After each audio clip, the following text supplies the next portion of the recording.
ரொம்ப ரொம்ப கஷ்டப்பட்டு எங்க அண்ணனை பார்க்கணும் அப்படின்னு சொல்லிட்டு ரொம்ப கஷ்டப்பட்டு கிட்டத்தட்ட நாங்க வந்து ஒரு 16 கிலோமீட்டர் நடந்து வந்திருக்கோம் டிராபிக்னால. சரிங்களா, இதெல்லாம் எதுக்கு? நான் பல கட்சிகள் வரலாம், பல கட்சிகள் என்ன வேணா பண்ணலாம். சரிங்களா, தமிழ்நாடு மக்களுக்கு தெரியும் இங்க என்ன நடந்துட்டு இருக்கு அப்படின்னு. நீங்க பாத்தீங்களா எவ்வளவு எத்தனை லட்சம் கூட்டம் இருக்கு, ஒரு உயிர் போயிருக்கா? இதுதான் திராவிட முன்னேற்ற கழகம், சும்மா கிடையாது. வரவங்களாம் வந்து நான் தான் முதலமைச்சர் தூக்கி சேர கொடுத்துட மாட்டாங்க.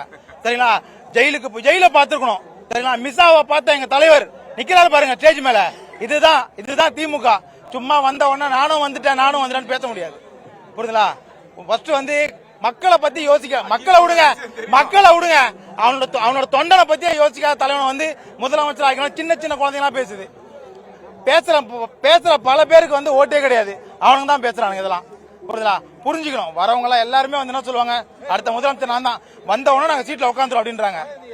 என்னன்னு ஒண்ணு இருக்குல்ல, பொதுமக்கள் போய் கேளுங்க. ஒண்ணுமே தெரியாத பைத்தியக்காரங்க போய் கேட்டன்னு வச்சுங்க, அவன் என்ன சொல்லுவான், டிவிக்கே அப்படிதான் கத்துவான். அவனுக்கு தெரியாதுங்க இதெல்லாம், அவனுக்கு தெரியாது. அடிபட்டு வந்திருக்கான் பாருங்க.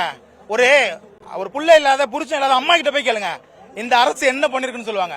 சும்மா கிடையாது. சும்மா வந்து இதுல 75 வருஷம் கஷ்டப்பட்டு இந்த திமுக வந்திருக்கு. சும்மா இப்ப வந்தவன் வந்து நான் வந்துருவேன் 2026 நாங்க தான் அப்படின்னா ஒண்ணும் புடுங்க முடியாதீங்க. திமுக தான். இத்தனை தொண்டர்கள் இவ்வளவு பேர் கோடி நடந்து வந்தானுங்க. சரிங்களா, கும்பலுக்கு முன்னாடி நடிச்சு மேல மெரிச்சு மரத்துல இருந்து கீழே விழுந்து இளநீ பறிச்சு துணி எவனும் சாவல. நல்லா தெரிஞ்சுங்க, இதுதான் திமுக. ஞாபகம் வச்சுங்க, எங்கள் ஓட்டு திமுக தான். திராவிடம் ஒரு திமுக கட்சி எப்படி இருக்குதுன்னா, தமிழ்நாட்டு மக்களுக்காக சார்பாக வச்சிருக்காங்க. மத்த எல்லா கட்சி மாதிரியும் இல்ல இது வந்து தமிழ் மக்களுக்காகவே உருவான கட்சி மாதிரி இருக்கு. கேஸ்ட், ரிலீஜியன் அது பேஸ் பண்ணி இருக்கு. இது வந்து மக்கள் சார்பாகவும், இப்ப கேஸ்ட் பேஸ் கிடையாது. இப்ப எத்தனையோ பிஜேபி எடுத்துக்கலாம், நிறைய கட்சி எடுத்துக்கலாம். இப்ப வந்து எஸ்ஐஆர் ஃபார்ம்லாம் விட்டுருக்காங்க. இப்ப எஸ்ஐஆர் ஃபார்ம்லாம் வந்து காங்கிரஸ்ல வந்து ராகுல் காந்திலாம் வந்து லிஸ்ட் விட்டுருக்காரு.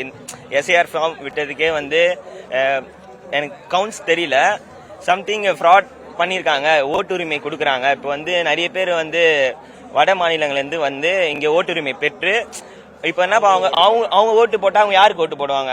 அவங்க ரிலேட்டட் பீப்புள்ஸுக்கு தான் போடுவாங்க. அப்போ போடும்போது இங்கே இருக்க ஆளுக்கு வந்து ஒரு மெஜாரிட்டி கிடைக்காது, எந்த சப்போர்ட்டுமே கிடைக்காது நம்ம ஆளுங்களுக்கு.